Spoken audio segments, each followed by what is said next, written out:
This is PWF Empire Live. It's the best thing going today. The best insight and analysis on the hottest topics in the world of wrestling happens here. From storylines and news to rumors and reviews, we've got the action covered from bell to bell. Believe that. Presented by PWFempire.com with your hosts, Charlie Feast, Evan Medina, and J-Dub. Do I have everybody's attention now? The match starts now.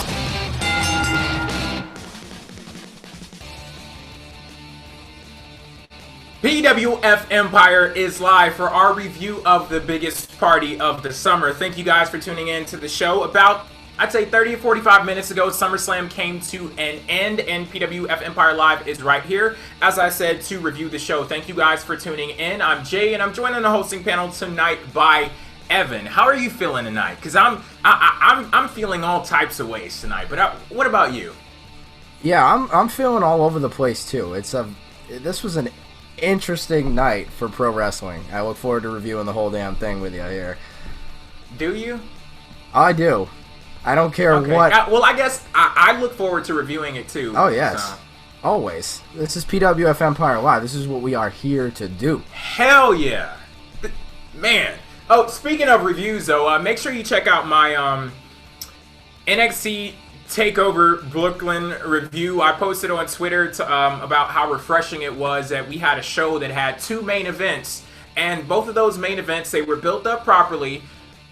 You had the matches, and we were graced with payoffs in those matches. You know, a show, wrestling show, two main events, and we got payoffs. No bullshit, no fuckery. So, and a completely unrelated note, I just wanted to throw that out there. But yeah, we do have SummerSlam to discuss tonight.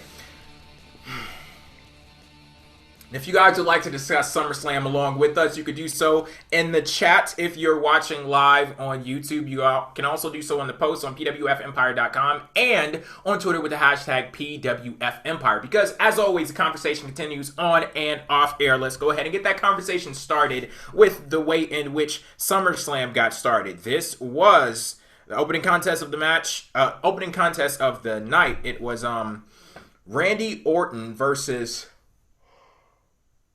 Mr. Money in the Bank, Sheamus, and You feeling a little tired over there, man? You alright? Oh! Jay, come on, we're live, man. You gotta stay awake for the show. We're only on the first match. Let's go. Come on. This first match, okay, I'm cool now. Sheamus versus Randy Orton. Yeah. Sheamus wins here. Now, as whatever I'm going to say about this match, I'm going to say about this match. But I thought it was a cool ending where we had Sheamus hit a double brogue kick on Randy Orton. And that probably was the only fucking cool point of the match. So there you go. That's my review of Sheamus versus Randy Orton. Yeah, I mean, a lot of times I like for an opening match to set the tone for the night. A lot of times that actually is a pretty accurate thing. A lot of times first matches do set the tone for the night. Hell, it probably did. We'll see. Well, I don't know. I'm not 100% sure about that. But I thought this match it was all right. But again, it's a match that I wasn't looking all that forward to because I've seen it so much already anyway. So it was refreshing to see Sheamus get the win, though. Damn it, did he need the win. And I'm glad he did. I'm glad he hit the two brogue kicks that made him look pretty good, and it was a clean-ass victory for him, too. Sheamus needed this, no question. He's the Money in the Bank briefcase holder, and if you're going to have him as your Money in the Bank briefcase holder, then he definitely needs to get some victories. And so this was an important win for Sheamus here. So I'm trying to take away the positives, at least. I mean, it may not have been the most exciting match, but Sheamus needed the win. So we're going to work as a tag team here. You take away the positives, and then I'll deal with everything else, which is about 90% of this friggin' match. Someone, Lamar Williams, posted in the chat, my network had a blackout error when the match started. I took it as a sign. Well, if your network didn't have a blackout error, you as a person would have had a fucking blackout error because this match was boring as hell. They never took it out of the first gear in this match. And Evan, as you were talking about, you look for the first match of the night to set the tone for what you're going to see. If this match set the tone for what we were going to see, it did not do a great job of that at all. I like Randy Orton. I like Sheamus. Randy Orton and Sheamus together, hell no. I don't know what it was about this match, but I just sat there, and it's like this match, I was about to say it could happen on a house show, but that's probably not even doing house show matches justice. This match shouldn't have happened at all. I saw nothing redeeming about this at all. They at least could have put the briefcase on the line or something. Make it like for some reason. Because honestly, this hasn't even really been a feud like we've talked about before. There hasn't been even built up much up like a feud. And like I said before, if I hadn't seen this so many other times, I probably would be a hell of a lot more into it. But I can't get into that feud, or if it even really is a feud. But like I said, I will take the one positive away, Sheamus getting a victory. But to me, yeah, pretty much just a standard match as far as I'm concerned. Nothing blew me away is what I mean by that, pretty much. And we got a comment from Damian Clark here in the chat saying, hey, at least there was no fuckery in this match, right? I mean, I guess we can take that away, but we live in this very warped world or universe of WWE where that's not looked at as the standard. That's looked at as something that we are so starved of that anytime it does happen where you get a straight up match with a clean finish, that we look at that as positive, not as something that was supposed to happen. So, but we're in for a long night, people. I hope you're strapped in because we got some shit on the way. New Day. I am rocking my New Day shirt. Evan, I posted on Twitter that we were gonna do the whole New Day post match celebration, and I gave you the option of picking whoever it was that you wanted to recreate their. You have a few options there. You have Big E, you have Kofi Kingston with the popping and locking, or you have Xavier Woods. So who do you pick? I think Xavier Woods was the MVP of this entire match because he was so damn entertaining throughout it. And then again, Kofi Kingston's celebration when he was basically on the mat just flailing his body into the air. That was pretty damn funny too. But that was one of the coolest celebrations, that Big E taking the straps off and just dancing around. Man, they just had to win the titles there. They had to, and they did. Yes. It was just such no other option. It was such a fulfilling moment to me because they actually did. It wasn't one of those things where it's like, wow, why the hell didn't they win? They filled this match up perfectly. I love that they did the song bit before the match. I thought that was great too. New Day absolutely stole the show here. Great quotable lines from Xavier Woods on the outside, like always. Just an absolutely great moment for New Day and great match for them. As far as the entire match goes, there was hold on, before we get to the match, let's get to the important stuff. I want to go to some of those lines. You can't even get a hamburger in WWE because Big E sells nothing but tricep meat. That's when I tweeted, you tweeted, we are putting a beat down on this man. You know you like it. You can't deny it. That damn Xavier Woods. Like, wow. Absolutely. Absolutely. They should have him out there doing live running commentary on every friggin' match. That would be fine with me. Honestly, he just adds that extra layer. Like, I almost don't want him to be in the matches because then he can at least be at ringside yelling out amazing things, See, that's the weird thing. Like, I want to see the guy in the matches, but it's like, if this is what he's going to do when he's not in the matches, I don't care to see him wrestle another day in his damn life. Like, do what you do, bro. Like, you got it. Absolutely amazing stuff from New Day. They made this match about 100 times better than it probably really was. Honestly, they, as one team, made this match a whole lot better than it probably even was. That's how great New Day was. But with the actual action in the match, it did move at a very frenetic pace, and that's something that I love about the tag team division. When they actually approach it in the way that they did on this show, because you had people bouncing around like pinballs. I could barely keep track of the action, but there were some highlights in this match. I love the point in the match where I think it was the Lucha Dragons. They were on the top rope attempting to do like a double suplex on one of the members of Los Matadores, and one of the guys got pushed the fuck off, and then the other one just jumped up as if they're interchangeable pieces. And you had Titus O'Neil.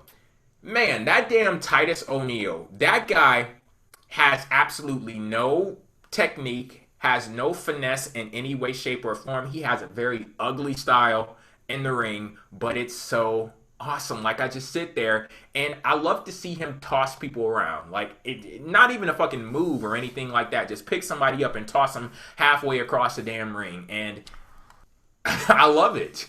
And I think a lot of that's more realistic. That's kind of what Titus O'Neil should be. You know what I mean? Like, he should just throw guys around. Look at Titus O'Neil and tell me that guy shouldn't be throwing people around. You know, that guy is a monster.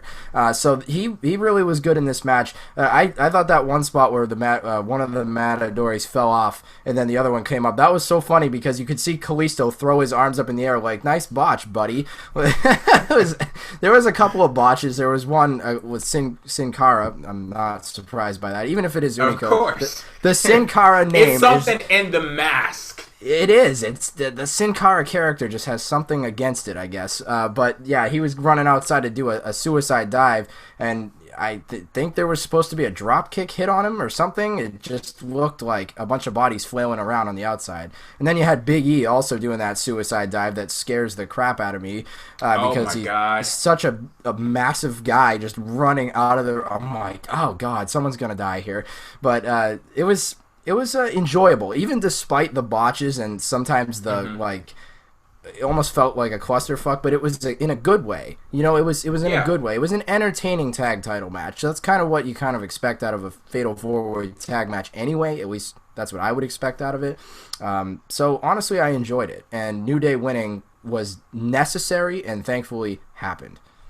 Another really good moment in the match is when, I forget who the exact what the combination of members was, like who pinned who, but near the beginning of the match where one of the members of New Day was in the ring and like the other member of New Day got tagged in and they tried to pin each other, because it's like, okay, technically you guys win the match, and if you pin each other you win the championships. That's some shit that you don't really think of, but it's like when you actually sit down and say, I guess it could possibly work. Shit, based off of some of the finishes that we had tonight at SummerSlam, shit, I would have been perfectly fine with that. It would have been par for the course. But someone in the chat says, let me see if I can find this comment. I can't see who exactly said it, but they basically said, so are we not going to mention that Kofi Kingston tagged in the wrong Matador?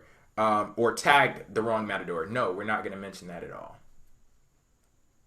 New Day wins. That's all that needs to be said. Onward and upward. Dolph Ziggler Dolph Ziggler versus Rusev. This was the next match on the show, and we had a double countout in this match. Now, I'm going to be completely honest. I spent most of this match rewatching the GIF celebration of New Day winning. So if I'm judging this match by what I spent my time doing during this match, this was the best match of the fucking show. So I Evan, you got anything? Like, did you watch the match? I was still caught up in New Day at this time. I did watch the match, and honestly, it was pretty decent. I enjoyed it. But again, a double countout finish wasn't exactly my favorite thing ever. I think that this feud is obviously going to continue on now, and you're probably going to get a mixed tag or Lana versus Summer or something like that coming from this in the next few weeks. And I'm not really loving that. Again, I haven't really loved this feud anyway. It's been hard to get into. You know, you've got a couple of promos from Rusev that really didn't make a whole lot of sense, and then Ziggler being out with the quote-unquote injury for a few weeks and then making his return and whatever. I don't know. I enjoyed the match for the in-ring stuff, but obviously overall it was harder to get into because there wasn't a whole lot of reason to be into it as far as I was concerned. The build-up wasn't really all that damn good for it. And obviously, you not even really paying that much attention to it is evident of that. So in-ring wise, I think they had pretty good chemistry and it was a decent match. I never am going to be a big fan of a double count-out finish at SummerSlam, a big pay-per-view. So... Was it just me, or did this match just feel like a segment building towards whatever is going to happen between Summer Rae and Lana? Because that's the kind of sense that I got from it. Yep, I agree 100%. And, the reason why I'm not a fan of that is because this is SummerSlam. This is supposed to be where things culminate or things go down for good. And that's this is a big moment. And instead of that feeling, I felt like it was just bridging a gap to continue this thing on. So, again, I think that would be fine if this was just a regular old pay-per-view or if it was an episode of Raw or SmackDown or whatever. But considering the fact that this is SummerSlam, the biggest pay-per-view of the summer, it's not the best time for that, as far as I'm concerned. All right, what do we have up next? Oh, the Stephen Amell and Neville versus Stardust and King Barrett. Now, going into this match, I did have my level. I had my expectation level set, and this match, we did get the finish that I expected, but the action in between, I did not expect Stephen Amell to get into the ring and get beat the hell up as much as he did. And I have to tip my invisible hat to him. That was a very commendable performance, and it's just so great sitting back and me being a fan of his, me watching him on Arrow, and I've got into his all of his social media antics. I put him on the level of he's one of the coolest guys on this friggin' planet, and the fact that he's out there living out his dreams, that he posted on Twitter not too long ago that he went to his first WWE show in 1988. I wasn't even born in 1988, and he's going to friggin' WWE shows back then. So to know that he's in the ring and he's living out a dream in that way, and knowing how great of a person he is, I thought that was all awesome. And I saw a picture that he posted on Twitter. You could see the welts and the bruises on his back from him running into the ropes, and those have to be the coolest bruises that a person could ever have. So that's definitely a scar that he could remember for a lifetime. But as far as the match goes, I knew the guy was athletic. I've seen him do crazy things on Arrow and all of the stunts that he's done on that show. I've seen different YouTube videos, and he fit right into the world of wrestling. So I say this was a rousing success. It had to be everything that you hope for with celebrity involvement in wrestling. And props to Stephen Amell, because he definitely he worked it out at SummerSlam. He most definitely did. I was really impressed with him going to the top rope and not being afraid to take a couple of risks in the match. That was good from Stephen Amell. Nice stuff. And if you're going to involve a celebrity in SummerSlam, do it in a way, with somebody who's actually a fan of the product. You basically, said everything that really needs to be said about this match. And yeah, sure, it was predictable that the babyfaces would win this thing, but I mean, that's okay with me. I got no issues there. I wish there, had been a little more build-up in between. But maybe that's me asking for a little too much. I like the whole comic book concept. I thought the video package leading into the match was actually excellent. And I wish that they had just expounded on it even more so, because I think Stardust, or Cody, is playing Stardust as a role really, really well. The reason why most of us don't like him in that role is because he doesn't have any kind of direction. And if he did have a kind of a direction, I think we would all like Stardust a whole lot more, because I think he does a great job with that. Barrett did This is something that we see in Lucha Underground a lot, how they basically create worlds for their characters to play in, and Stardust has seemed so weird in WWE. Of course, he's meant to seem weird, but he seems so out of place because he doesn't have a world to play in. But incorporating Stephen Amell and his character from Arrow into a feud with Stardust, it created a superhero world for Stardust to play in, and it worked out well for him. I think that this was a big big showcase for Stardust too. Certainly, yes. And I mean, Barrett was kind of there, but along again, for the ride. Yeah, it's just crazy to me that the King of the Ring is in that type of position. But I'm not going to complain about this match. I got everything out of it that I expected, and it was decent, and Stephen Amell did a very good job, especially when you consider the fact that he's not a trained professional wrestler. He's athletic and did a really good job. I enjoyed seeing him go to the top rope and take some risks, and he did a pretty good job of even selling the story of, getting beaten down and making the hot tag into Neville and everything. So I think they played that match up as well as you could expect. So good stuff.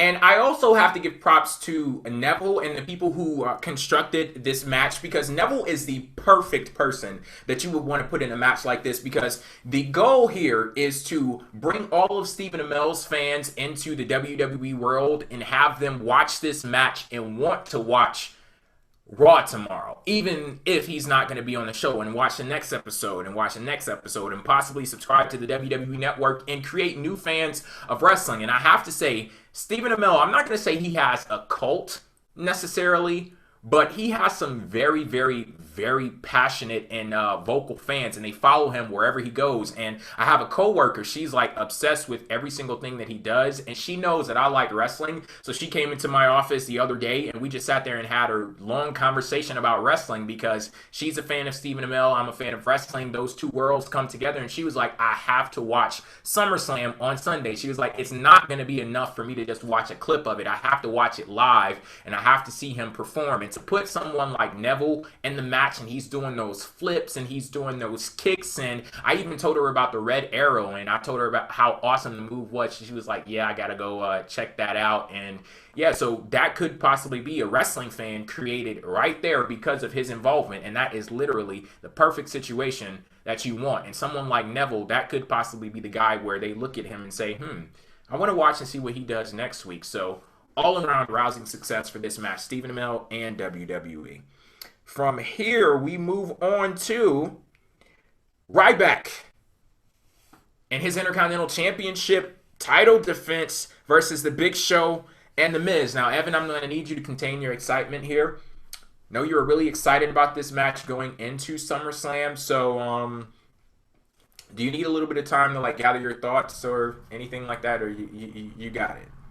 Yeah, I still haven't come down from Cloud 9, because as soon as the match was getting ready to go, I was, face basically just attached to the TV. I couldn't even take my eyes off it for 1 second. It's just the most exciting feud, the most intense and amazing rivalry I've ever seen before. This match. Yeah, this match. Oh, yeah. I mean, so... Do you doesn't seem like you want to talk about it at all. I mean, I guess we could, but yeah, we could. Yeah, we could. I mean, possibly. Ryback retained. Congratulations. Okay. I was surprised to see the reaction that the Miz was getting. It seemed as if the crowd was really behind him, and it looked as if at certain points in this match he was going to win. There was a point where he hit the skull crushing finale. I believe it was on Ryback, and the Miz, he was like scrambling for a victory here. They did present that one situation where Ryback and Big Show kind of neutralized each other, and that was, I guess, probably the only fun moment from the damn match, where you had Big Show jumping back and forth between the two guys, just trying to scrounge up some kind of victory there. So, yeah, who would have known? The Miz was the most entertaining guy in the damn match. So, good on you, Miz. That skull-crushing finale had me like, wow, Miz winning the belt? Like, I just had no thought of Miz winning the championship, as I mentioned, on the preview show. This, honestly, it was better than I probably would have expected. I mean, honestly, like, I was expecting, like, absolutely awful, and I would not call this match awful. I just would say it's absolutely blah. It was I mean, mediocre. It was, I'm not to say I expected anything out of it, because as I just said, I wasn't expecting much at all. So, at least there was a few moments where you weren't sure who might actually win, if that does anything positive for it. But for me, it was almost impossible to get into this match. I just don't care. And it's too bad, because this title run for Ryback could be so much better. Yes. I don't think that they're doing him any justice right now with the way that they're booking this championship reign. And I know we had the little thing where he had, well, not the little thing, he was injured, he had a staph infection, but even before that, there was no indication in any way, shape, or form that they were attempting to continue the work that they did with putting the Intercontinental Championship on Daniel Bryan, because you would look at a situation like that and say, okay, this is a real deal. Like, shit is about to get serious right now, and we're going to book this championship at a level of importance. And they didn't have any indication that they were going to do that with Ryback even before he got injured. So now we're in a situation right now where I just sit back and I'm like, okay. Well, if he loses the title, all right. If he keeps the title, all right. I mean, you pretty much have the same reaction, which is too bad because, like I said, this title run could be a lot better and should be a lot better because Ryback is truly over with the fans. There's no doubt about that. And I think Ryback has a lot of, steam. He could totally do a lot of good things, but his title run has been very irrelevant. I'm glad they did keep the belt on him. I mean, I guess out of any of the three possibilities, to me, the best one was to at least have Ryback retain, and they did that. But yeah, this was not a great match. This was my least favorite of the night, I would say. Okay, let's see if we can get something out of this next one. Oh God, here we go. Roman Reigns and Dean Ambrose versus Bray Wyatt and Luke Harper. This was a tag team match. Roman Reigns and Dean Ambrose, they walk away as the victors, but most importantly, their friendship remains intact. I mean, that says it. That's all that needs to be said right there. So I'm happy. That's why on the preview show I went with Reigns and Ambrose winning. I just had that feeling that even though there was a pretty decent possibility that there could be a heel turn, I had a feeling that there was a better chance that they would end up just winning this match.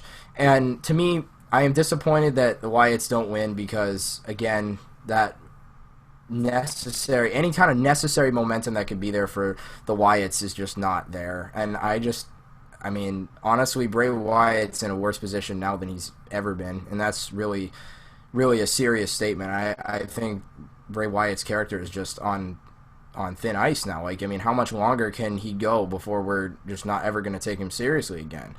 And it's sad because I think Bray Wyatt has maybe the best character right now, one of the most interesting characters in WWE, and him losing another match is just another tally against anything he ever has to say in his promos, and it just makes people believe in him less and less, and that's too bad. So I really think the Wyatts could have benefited a lot more from this victory.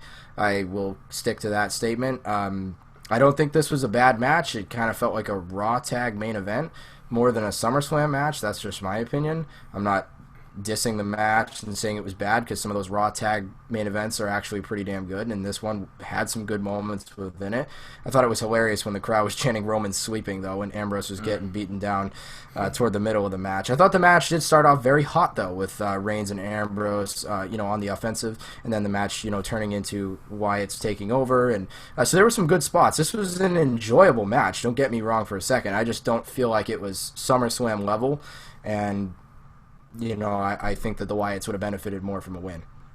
Yeah, I was looking at this match and I felt that something was a bit off, and I saw that they started out at a great pace and it was just balls to the wall, and it lived up to all of the talk about this being a war between two families and things like that. But as the match rolled on, it kind of like settled down a little bit, and I guess the level that it did settle at was just a regular old weekly TV show main event. Now, that's not necessarily to say that it was bad, but it's just that, like you said, it didn't live up to the stage of SummerSlam. And going back to what you were talking about with Roman Reigns and the crowd chanting that he was sleeping, I really hate that that was booked into the match, because what it seemed like to me, and maybe this is just my interpretation of it, it seemed as if WWE was hiding Roman Reigns from the crowd. And I'm going to go ahead and call a spade a damn spade.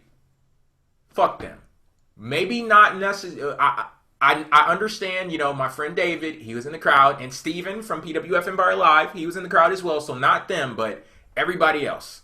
Fuck them. Like, we can't, hide Roman Reigns from the crowd, especially when them booing Roman Reigns is straight up bullshit. I'm just going to go ahead and call a spade a damn spade. It's bullshit. We've moved on now to Reigns derangement syndrome. Earlier on in the year, it was, hey, they're pushing this guy too fast and they're pushing him to top of the card and we don't like this. Let's boo Roman Reigns. And we get into the situation where people develop an opinion about somebody, and then when the circumstances change, they don't change their opinion. They just take the damn opinion from one circumstance and move it to the very next one. And that's the situation that Roman Reigns is in right now. And I think the WWE couldn't find a way out of that. They didn't want to book him to try to gain the favor of the crowd or anything like that. Let's just have him take a damn nap on the outside of the ring for most of the match. And I just sat there like the lack of a sack that it took you to do some shit like this. Because I'm sitting here and I'm like, hey, I'm a fan of Roman Reigns. I wanted to see the guy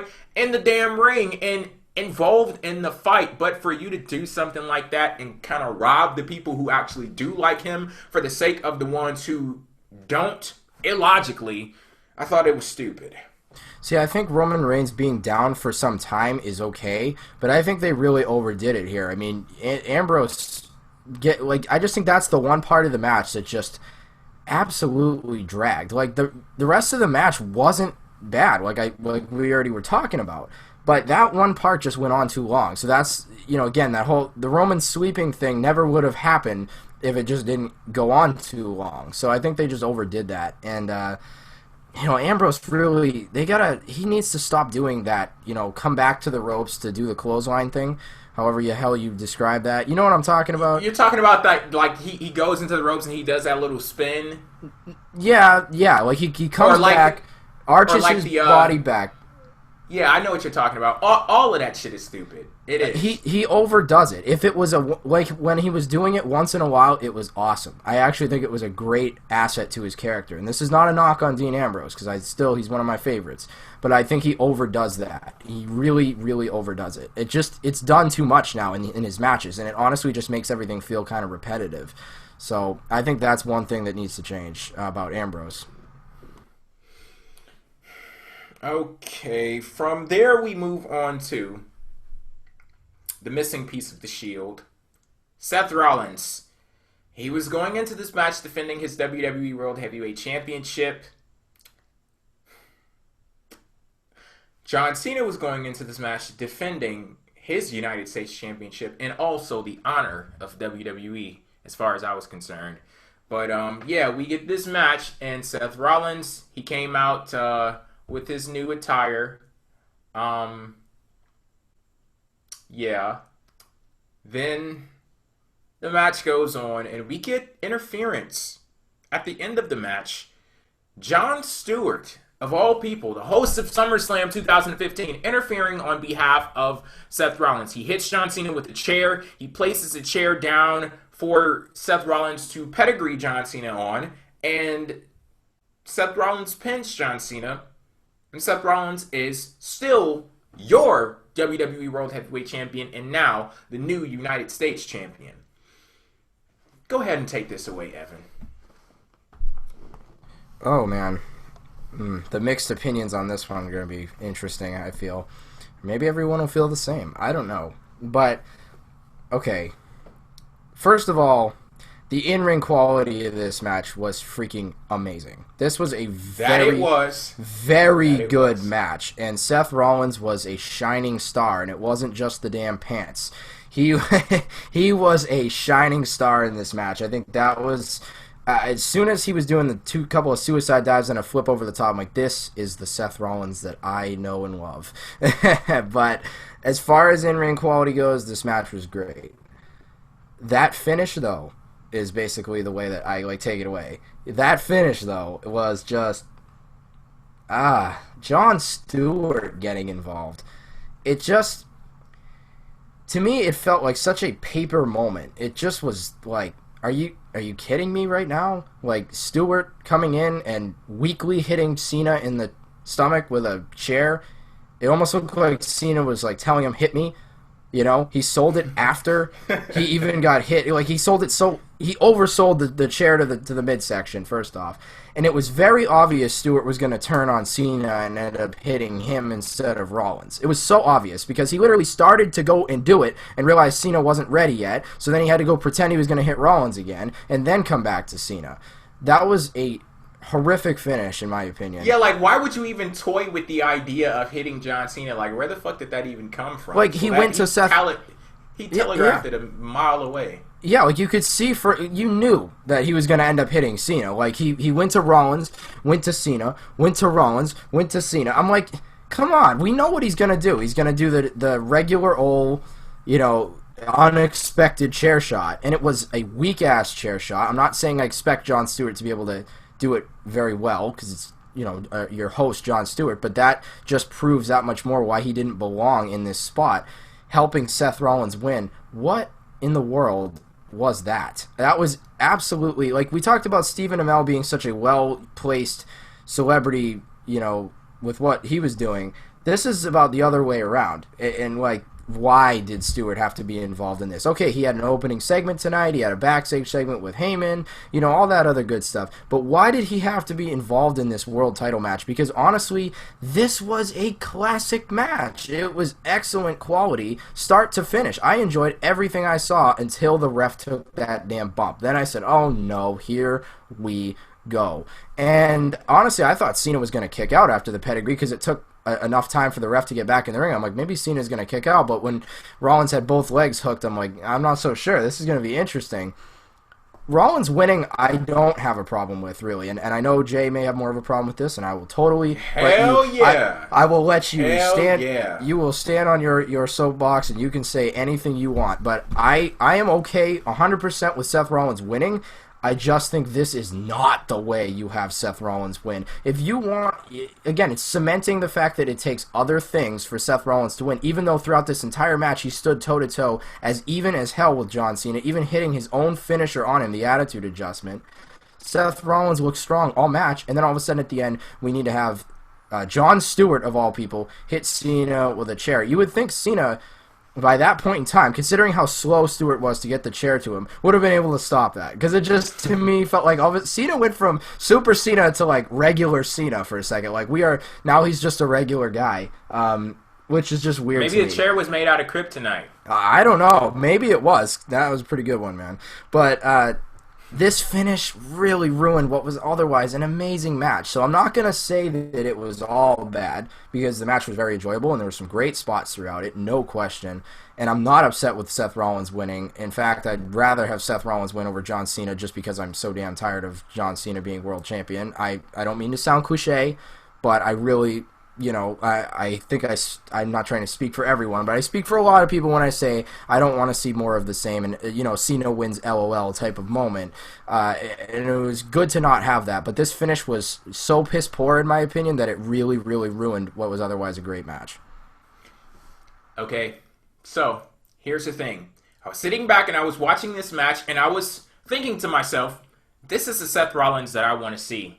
This is a Seth Rollins that's supremely confident in his abilities in the ring. He can get into the ring and he can go toe-to-toe with the best of the best. That's the Seth Rollins that we saw at the Royal Rumble in the match with John Cena and also Brock Lesnar. And we got a return of this Seth Rollins. But I was also thinking in my head, why doesn't WWE see the fact that the storyline that you tell leading into a match and the match itself, they go hand in hand as a complete friggin' story. For all of the people who are wondering what I wanted from Seth Rollins, that is what the fuck I wanted from Seth Rollins in that match. But I needed him to take the action. I needed him to take the sense of urgency that he had in that match. And I also have to give props to the announcers, because they did a great job of setting the stage for the story that was told in John Cena versus Seth Rollins. They talked about that sense of urgency that Seth Rollins had. They talked about Seth Rollins having a chip on his shoulder and acting as if he had something to prove.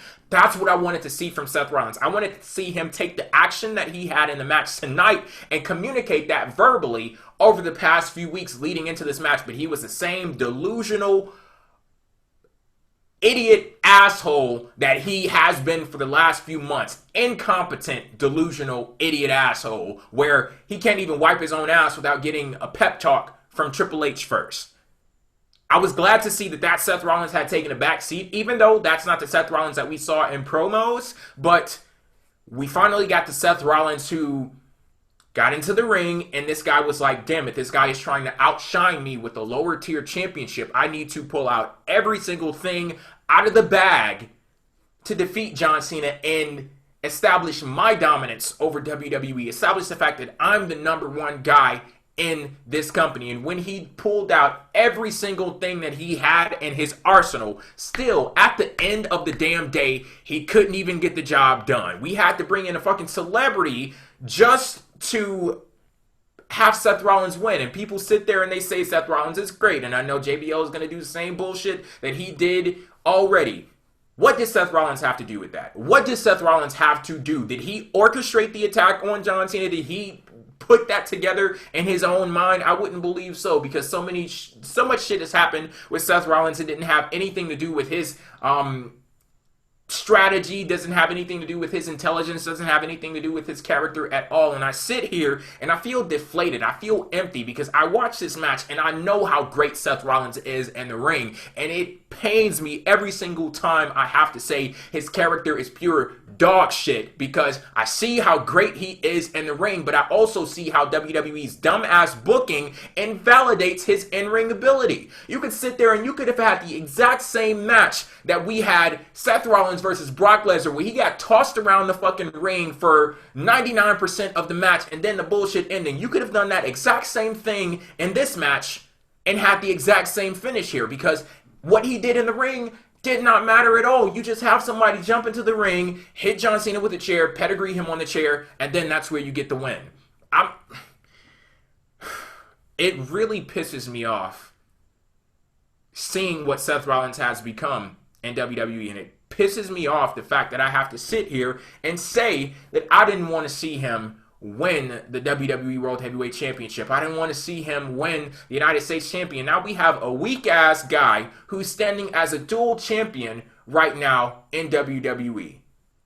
And I understand the thing about not wanting it to be the same old with John Cena, but where does something good come into play? Like, I'm not going to sit here and say, I want Seth Rollins to keep the championship because he's new. He's fresh. He's never won a WWE World Heavyweight Championship before. This is his first reign, and I want to give the championship to him, and I want him to keep the championship because that's new. Like, I'm not going to sacrifice something good just to see something new, because if the something new ain't good, then damn it, I got a problem. And it's not even just that it's not good, it's bad. It's fucking terrible. The same character that Seth Rollins is playing right now, anybody on the fucking roster can play it. We even saw The Miz play this fucking character when he was a WWE World Heavyweight Champion. But we have someone who's supremely talented as Seth Rollins playing a character where the talent that he possesses doesn't fucking matter. It's inconsequential. It does not matter to the result of the matches. And that pisses me off. Now, how would you feel if Rollins had won this match clean as a whistle, 1, 2, 3? I know that the chances of that were not high, but what would your reaction be if Rollins had won clean? See, I think that, I know that it would have been a much better feeling than I have right now. Like, that was the one thing that I wanted from this match. And I posted on Twitter, like, I want John Cena to win, but I'm just hoping for a clean win. And I got somebody who responds to me like, oh, you want a clean win. That's so cute. But that was too much to expect from this match, and too much to expect from WWE and the dark cloud of bullshit that follows around the WWE World Heavyweight Championship. But here's the thing. I always looked at this storyline literally from the very first second that John Cena's music hit and he came out and he challenged Seth Rollins. I was like, this is going to be Seth Rollins' ticket back to legitimacy. He's going to use John Cena to get emboldened. Like I was talking about earlier, he's going to say, this dude is encroaching on my territory, and it's about time I let him know what the fuck is what.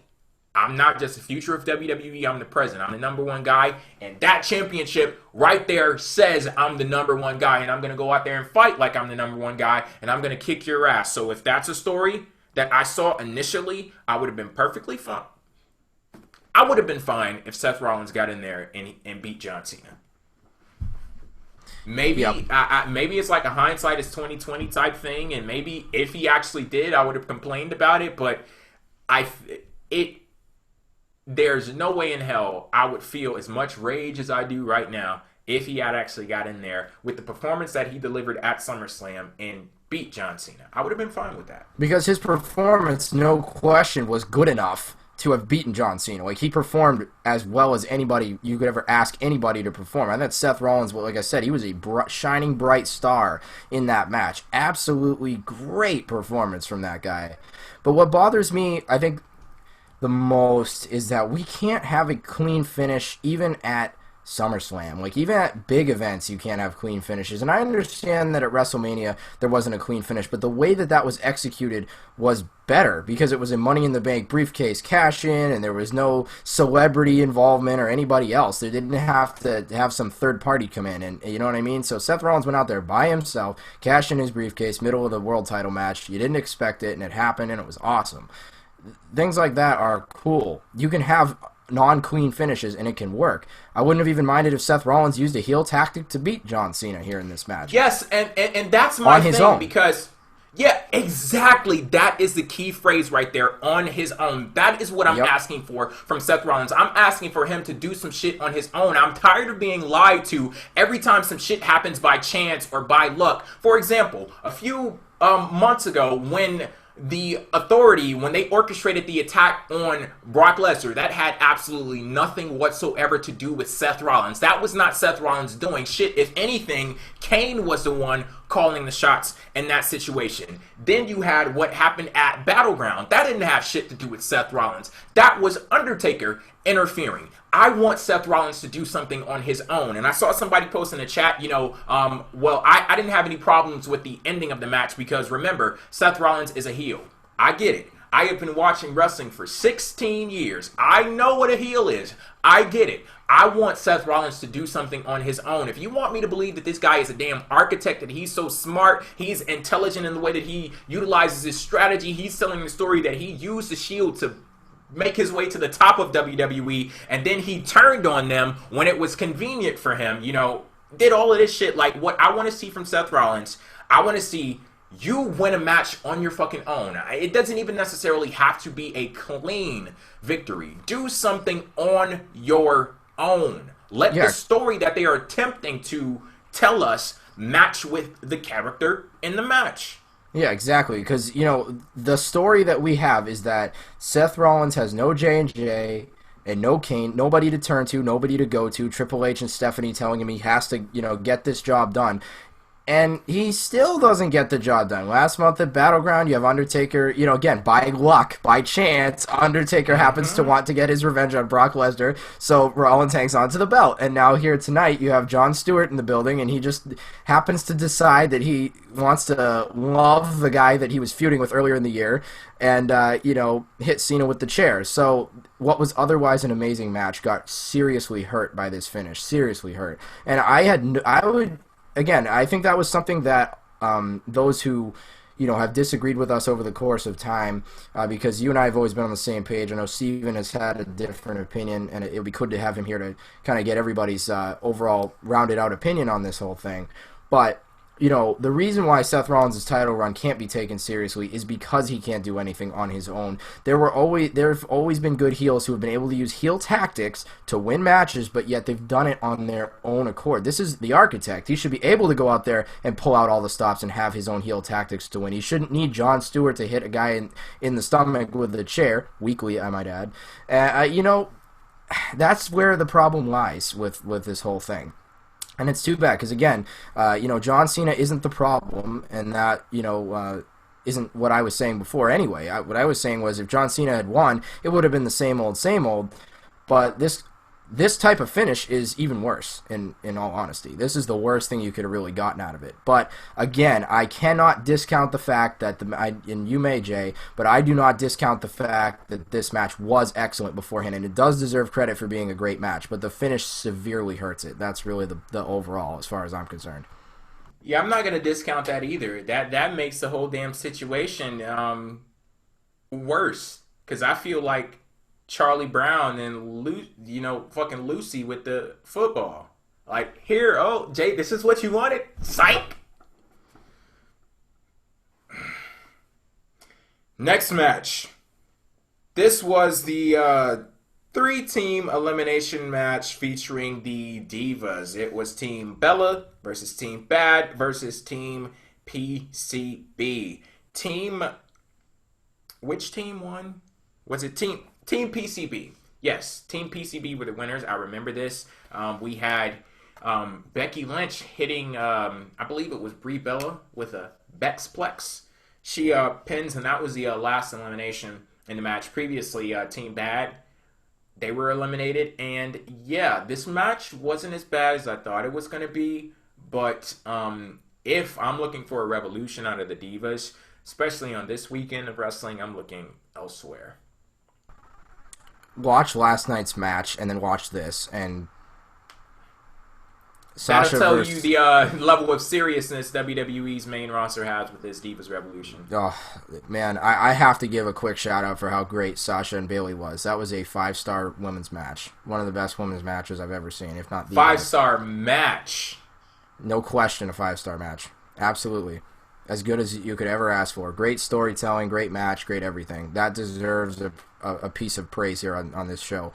I thought this here elimination match, it was all right. I didn't think it was as good as I was hoping for. I was not surprised at all that PCB got the win, especially once Team Bad was the first ones out, which I kind of expected. You kind of have Team Bella, the current main roster Divas who have been on there for years and have experience, versus the up-and-coming stars of the Divas division who are supposed to be helping get this revolution going, whereas Team Bad is kind of just playing that like, well, hey, we aren't on either one of your sides, but we're going to take over because we're bad, I guess.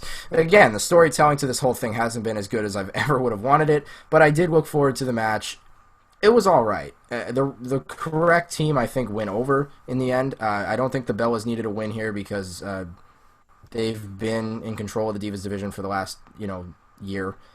So I think it was good to have the up-and-comers go over here and get the victory. It was all right. But again, it wasn't anything that there wasn't any moments in this match that had me like, oh God, I'm going to remember that in the coming months. And maybe, I won't lie, a lot of that reason is because of how great the match from the night before was. If you were watching NXT and watched Sasha Banks and Bayley, and then you watch this match, it is two completely different matches as far as I'm concerned. You had storytelling, you had excellent spots, you had one of the best women's matches you could ever ask for, and then the next night you have a much more typical type of match that felt more like a Survivor Series team type of elimination match rather than a SummerSlam match in of itself. But again, I don't have a problem with what happened. It was fine, but nothing really sticks out for me and is all that memorable. So it was just in the middle.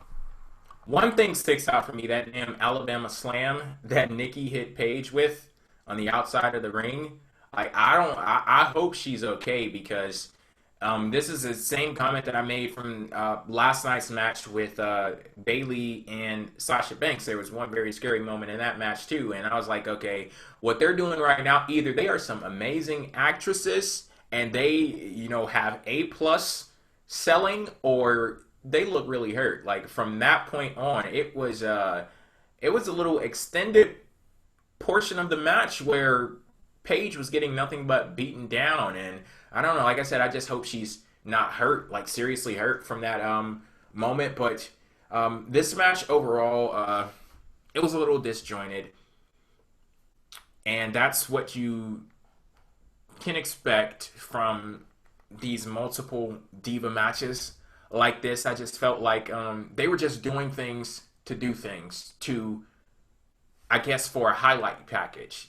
This is one of those matches that's going to look really awesome in a highlight package where you cut out all of the moments it didn't matter and just splice together the big moments, like the dives from the top rope and things like that, and suicide dives to the outside. Like, if we were to watch the match in like a highlight package, I'm quite sure it would look awesome. But watching the match from start to finish in real time, there were some problems that presented itself, and I'm getting to the point right now where I'm not making as many excuses as I used to when it comes to this whole Diva Revolution. And yeah, that lady right there and Miss Bayley, they just blew this whole fucking revolution up. Like, I'm sorry. Like, the gloves are off from this point on. I'm tired of you guys telling me there's a revolution. I want to start seeing it now.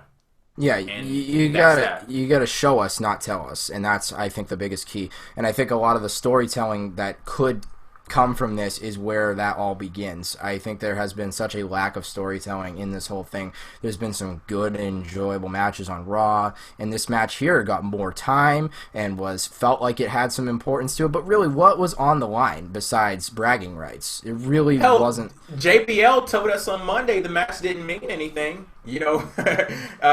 Byron Saxton attempted to put something on the line. Oh, if the Bella Twins lose this match, that means that Nikki Bella is a lame duck champion. JBL shut him the fuck down right there on the spot and basically said, this match doesn't mean shit. So, yeah, there you go. Yeah, and honestly... opportunity for storytelling, and he pushed it away. Yep, just shipped that one right off. But, it was, again, all right. It's not a match that I would be like, oh, if I'm going to rewatch SummerSlam 2015, that's not a match I'm going to be, watching full out again. It just didn't have that feel to it, whereas I could watch Sasha Banks versus Bayley, several times and enjoy it every time. It had such a good feel-good moment at the end. And it's a very telling thing if you and I as fans can sit here and still be talking just as much about the match from the show before, when really we're just here to talk about SummerSlam. But it's a little bit hard to just talk about SummerSlam when there was a match the night before that just absolutely blew your mind. So I can't really say a whole lot more than just that it was in the middle somewhere. But at least the right team, in my view, went over. Let's go ahead and see where this match ranks on the card. This was Kevin Owens versus Cesaro, and the winner of this match was Kevin Owens. I guess, he didn't walk away with the championship here to kind of like redeem himself fully from last night on TakeOver Brooklyn, but he did get a win here, and I think that with everything that was going on with Kevin Owens, this was a very necessary win. It's one of those situations where you don't want to pick someone to lose the match, but someone has to lose. And I think that Cesaro could he's definitely going to recover from this, but now that I look at it in totality, Kevin Owens needed to get the win here, and I'm glad that actually did happen. Yep, this was an enjoyable match. Very, very good contest in terms of great athleticism and showmanship from both guys. I think they both impressed in different various ways. Just a well balanced and good pace to this match. It was enjoyable. It kind of came in a place in the card where it was late and before the main event, and so some people may have I hope people didn't tune out from this match, because I think it was a good lead-in to the final match of the night. I really do. And I enjoyed it. And I think you made a good point. Truly, Kevin Owens did need this win. Now, I was talking about before on the preview and in the weeks past that who the hell needs the win more? I mean, this is a great question, because if Cesaro gets this win, it's a huge moment for him. But Kevin Owens really needed the momentum, especially considering the fact that he just lost the night before in the ladder match with Finn Balor. Yeah. So I think he especially was going to need that victory. So I am glad he got the win. I hope this feud's not over. That's my biggest hope going forward, because this was a good match, and honestly could eventually be considered an underrated SummerSlam match, because people will when everybody thinks of SummerSlam 2015, you're going to think of Cena, Rollins, you're going to think of Taker and Lesnar, and some of these other matches, and you may not for various reasons. Good and bad, various reasons. But this will be the match that you almost forget about, but yet it was honestly a really enjoyable one, and continued on in a good way in some very impressive spots, especially Cesaro being able to swing Owens around. I love that he does the sharpshooter now as like a tribute to Tyson Kidd. I think that's fantastic. Yeah, and I love the fact that he hasn't forgotten about him too, because that happens sometimes in WWE where tag teams go their separate ways, and it's as if they never even knew each other. So yes, as much as I like that tag team, I'm glad to see that he still keeps up the references to Tyson Kidd. For sure, and his flying uppercut was great in this match as well. So some good spots. You weren't really sure who was going to get the win. A couple of nice near falls in there too. Good stuff. Good stuff. Yeah, that was a great quality about this match too. I was sitting there and attempting to predict the winner of the match, and then at one point I was just like, you know what, I'm just going to sit back and I'm going to watch this and I'm going to enjoy this, and that's exactly what I did. Both of these guys, great performances. They were like slotted in a place in the card where they could possibly have been forgotten about, or not necessarily forgotten about, but just like rolled over. But with that being said, they had to go out there and they had to work to get their reactions. They had to go out there and they had to work to be remembered. And I think that they, if that was their objective, they accomplished that. And this can't be the end of it. Like, I need to see more from these guys, because as good as this match was, I know that they have more levels that they can turn it up to. And one thing that I will say, again, or another thing that I'll say in their favor, I like the way that this match started out very fast. Like, they didn't even start out in first gear. They started out at like 3. I don't even know how many gears there are, but like, say if they're 5 gears, they started out at probably like a 3. So they did a much better job of maintaining the attention of the crowd than the first match that we saw, Sheamus versus Randy Orton, because I was sitting there and I was like, guys, please give me a reason to care about this damn match. And I don't think at any point I really got that reason, but straight out of the damn gate, Kevin Owens and Cesaro, they gave it to me.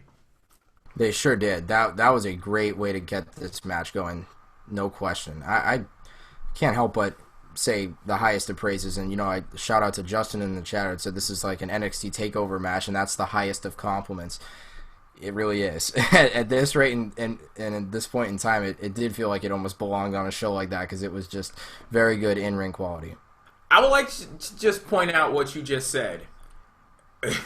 This is like an NXT takeover match. Realize that we're in a situation right now where like, we don't even expect to have a match this good on the biggest show of the damn summer. Like, we're looking at WWE's developmental territory and saying that match that happened on SummerSlam could be on the friggin' developmental territory show, because they're the ones that set the standard. Just realize, take that into, like, grasp that. It's amazing. Yeah. It's absolutely amazing, because this was, in terms of in-ring quality, this was like one of those matches. It just delivered on a lot of levels, and that's fantastic. So I'm glad it was on SummerSlam, though. To be like, again, I'm glad it was on the main roster show, because it proves that those matches can still happen, and it gives you some faith and some reason to still believe that we can still get good things. So, again, even though we have had that issue with the developmental territory outshining in terms of in-ring quality, it goes to show that at least the main roster can still feature these guys in a good way. And Owens so far has been used well. He has maybe lost a decent amount of momentum, maybe even too much, some would argue. But this match solidifies the fact that he can win clean, can look good doing it, and can have a good match. And Cesaro is just a great in-ring worker. And I hope they continue to go with this feud, because I think it can go another month or two. I really do. They can have 2 more matches as far as I'm concerned. It'll be fine. Okay, you want to talk about faith and, just straight up booking happening. Let's go ahead and discuss the main event of SummerSlam. This was Brock Lesnar versus The Undertaker, the match that was too big for WrestleMania. This match goes on, and The Undertaker, at no point did I see any signs of a concussion in this one, so he put up a much bigger fight than he did at WrestleMania 30. This time around, he was giving it to Brock Lesnar probably just as much as he was taking it, and we saw a lot of big moments in this match. The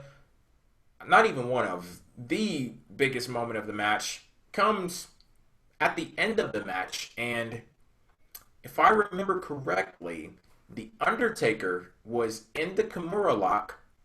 The Undertaker taps out, and apparently the timekeeper, the guy that rings bell, he saw it, but the ref didn't see it. So we get into a situation where the ref is arguing with the timekeeper, saying, I didn't make the call, I didn't see anything, that's some bullshit. You don't ring the bell unless I tell you to ring the bell. So we have all of that going on. Then The Undertaker, he jumps up, and while Brock Lesnar is celebrating his victory, he thinks he's won. Undertaker gives him a nut shot. Brock Lesnar falls, and Undertaker puts him into Hell's Gate submission, and Brock Lesnar passed out, but before he passed out, he gave The Undertaker a very defiant middle finger, and Brock Lesnar passed out, and The Undertaker was declared the winner. That was the finish of SummerSlam. I could have dealt with this so much easier and so much better if the world title match didn't have the finish it had. If we had had a clean world championship match finish, I would not complain about this finish anywhere near as much as I will. Because, honestly, this match was freaking amazing before that ended. That it was. Again, they do it twice in the same damn night. Amazing match. I loved every second of that match before the finish. Every second of it. A few seconds that I loved a little bit more than the rest, and I saw you tweet about this, the moment where Undertaker and Brock, they were down on the mat. Brock Lesnar starts laughing, and the Undertaker turns around, and I don't know if this was more hilarious or terrifying. Yes, like, Undertaker has the most maniacal laugh I've ever seen in my fucking life. It's like he's somebody who he didn't know how to laugh, and it's like he was like a fucking robot or something, and he was programmed in his mind, this is how humans laugh, and he did that, and it was fucking terrifying. That moment in the match was awesome. Amazing. It was right, and it was truly amazing because it was right after Lesnar had kicked out of the tombstone, and then you have Lesnar sit up, kind of like how Taker sits up and has that big smirk on his face. Taker sits up, gives him a serious look. He's still laughing. Then Taker's just like, that was the best thing. I literally stood up and was like, yes, this is just amazing. I couldn't help but laugh, and I was marking out like a child, even in the beginning, with Taker still having his jacket on and Lesnar and him already going at it. I was like, man, this feels like a fight. Another nice touch, too.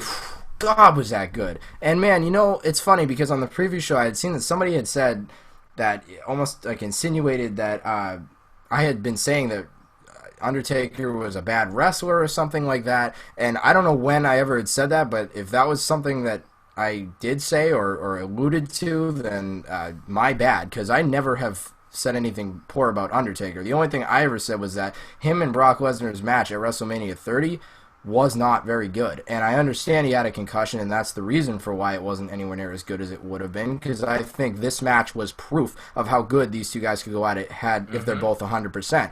This was an excellent contest. Taker looked the best he has looked in a long time, at least a couple of years.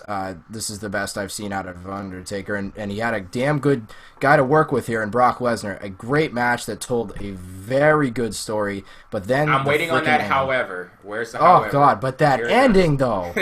That ending, though. Oh, my God. Man, why? Why in the world? I just want to go to a comment really quickly from Damian Clark in PWF Empire chat on YouTube. The logic you have to throw out for this match. 1, since when does the timekeeper make the call? 2, how could Brock tap out if he was passed out? 3, what happened to raising the hand that checked out? Here's the thing that we were talking about a few weeks ago on the show. When we talked about WWE having a mission statement for their company. They don't have anything like that intentionally because they want to keep the window open for specific situations like that. This, you say, what happened to all of this? WWE happened. That's what the fuck happened. Like, they just decide in moments where they, and this is what I hate about WWE sometimes, and you could see that in the World Heavyweight Championship match earlier on in the show. They put themselves into situations, and judging this by the NXT show where they say, we're going to give you a show with 2 big main events, and we're just going to have them go in the ring, and we're going to have them compete because we understand that there is value in payoff.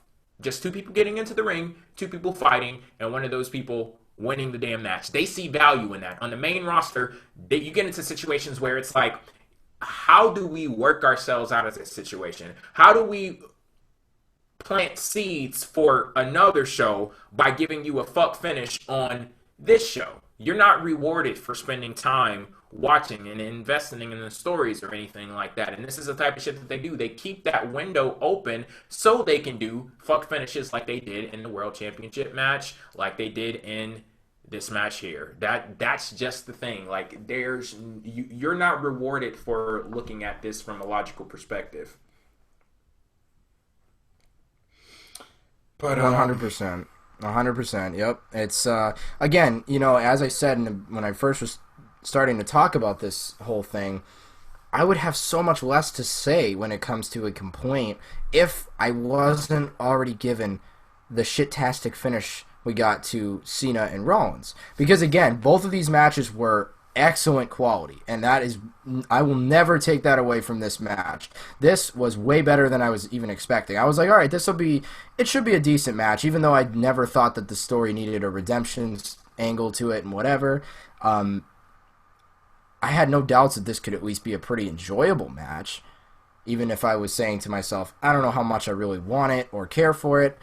It was a great match, so I guess you could say they proved me wrong in some ways because they put on an excellent contest. But why? Why do we need to have this finish every time? How are we supposed to take these big events as seriously anymore if all we are going to continue to get is building blocks to continue stories instead of the culmination of stories? That's the point of having your big pay-per-views, is to culminate those stories. And I wouldn't have even cared, again, if Taker had won this match dirty, which therefore would lead to a third match, and pretty damn sure that's what we're going to get out of this whole thing, is a third match. Yep. Because there's no way this story's over now with this kind of finish. And I don't think we really need a third match, but if they can give me the quality they gave me in this match for the third match, I can't really complain too much, because hell, that's good shit. That's good wrestling. It was fun. I was on the edge of my seat the entire match. I really was. And then the ending just kind of had me slump my shoulders and be like, oh, all right. So a disappointing ending. So this was the kind of pay-per-view that had some really good wrestling on it, just had some disappointing finishes to the biggest matches of the night. And that's just such a shame to me. It's the biggest show of the summer, and you're getting storytelling elements to continue things on, when in reality it should be the culmination. There should be a definitive winner, because this match didn't really have a definitive winner, considering the fact that Undertaker actually did tap out on the replay, and the referee saying, what are you doing? Charles Robinson saying, what are you doing? What's going on? And for the timekeeper to suddenly ring the bell, that was a great point. That's just weird. I was like, what is going on right now? And as soon as that happened, I said, oh no, not another one of these finishes. Because I thought if they were going to do it to me during the title match, they weren't going to do it again during this Yeah, one. like, pick one or the other. God damn. Right. I was like, all right, if there's a dirty finish to one, then this one will have a different type of finish. It'll be clean. It'll be someone will win this match. And even if Undertaker had done a low blow again, and then Tombstone Brock or made him tap out after that, or made him pass out as he did, I thought the middle finger from Brock was excellent too. Great heel work from Lesnar throughout this match, but I don't know, maybe it wasn't so much heel work at the end of the day, because I think Undertaker's the heel now.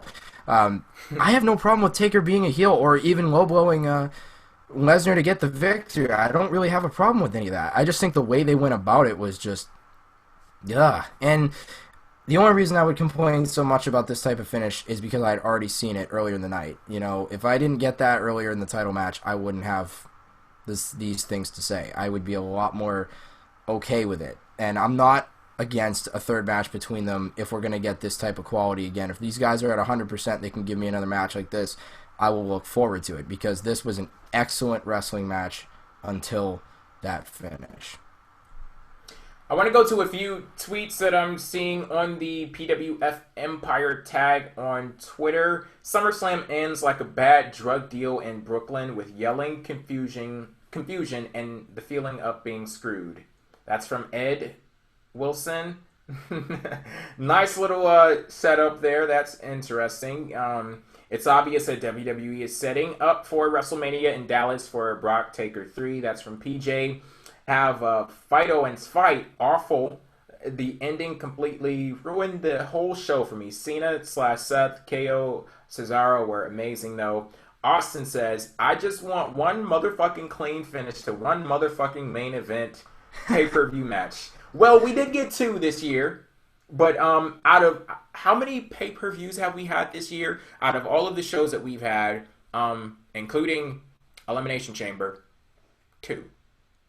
2 with no interference. And that was, I think Charlie posted about that. Fastlane and Money in the Bank. The only 2 shows this year that didn't have a run-in during the main event. Wow. Really? Man. Mm-hmm. That is very telling, because it's a story element that I think works. I don't think run-ins are against the law and that they should never happen. They're just too damn frequent.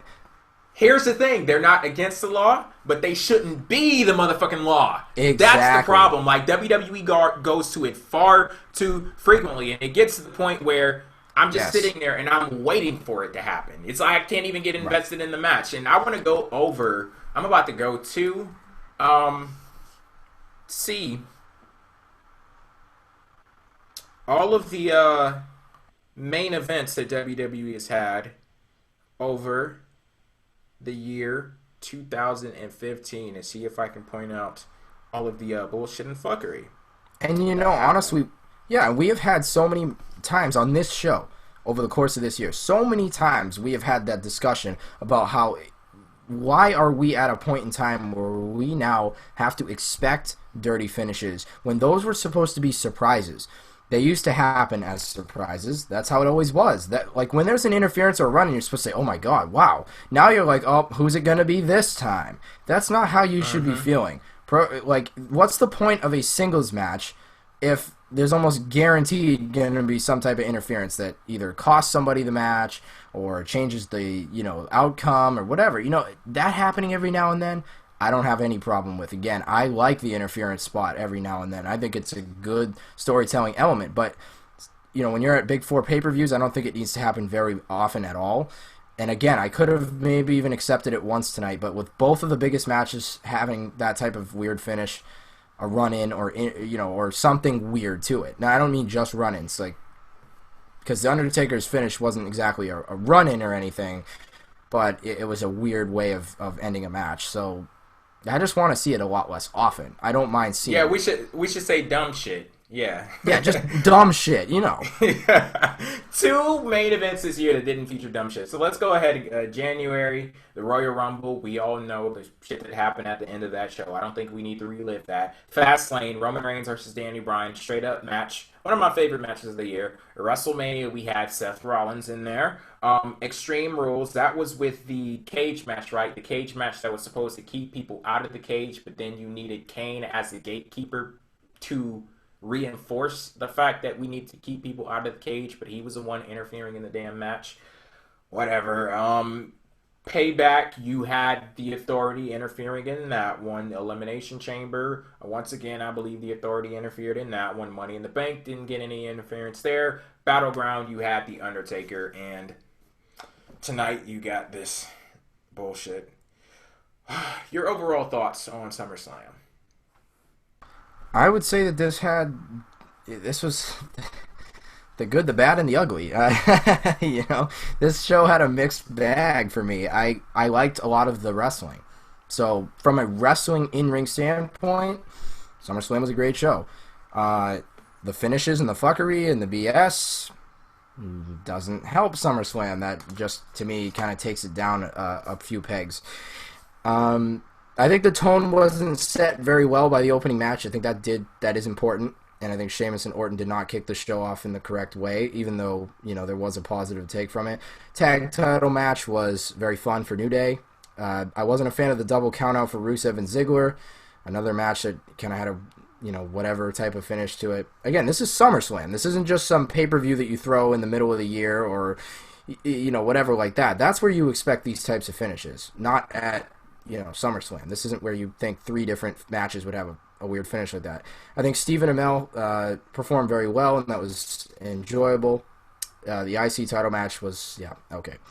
The tag match with Ambrose and Reigns and the Wyatts was good in some ways, bad in other ways. Felt like a TV main event more than a SummerSlam match. Didn't really have the right feel to it. Rollins and Cena, Was an amazing match. Finish, fucked it up.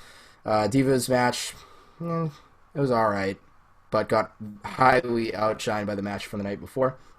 Owens and Cesaro was excellent, and the main event was excellent too. Fan-fucking-tastic, but that finish. So overall, and that's go ahead. A kind of a shrug your shoulders type of show. It was decent because it had some amazing wrestling, but there were finishes and other factors that take away from that, and it's a lot. It takes away from it a lot when you're getting that type of finish all the time. That's not a good, healthy thing for this SummerSlam. So, had some goods, had some bads, had some uglies. Yeah, and it's very sad the fact that this is basically the creative team telling us that they don't want us to enjoy what the wrestlers put on in the ring because they have to get their grubby little motherfucking hands on it and mess it up. Like, I don't know if they think that they're intelligent in what they're doing, if they think they're crafty, or, you know, we're gonna swerve these guys, and we're gonna do this, and we're gonna do that, because I look at this, and I hate the fact that the booking does not see any value in just going into the ring, telling a story, ending in the match, just like that. You gotta swerve people, unnecessary plot points, and all of this stuff that happens, it's so deflating. Because what goes on in the ring doesn't matter. And I hate those situations where you're not even put in a position where you can reward the sacrifices that people go through in the ring. It sucks. But, yeah, that's it for SummerSlam.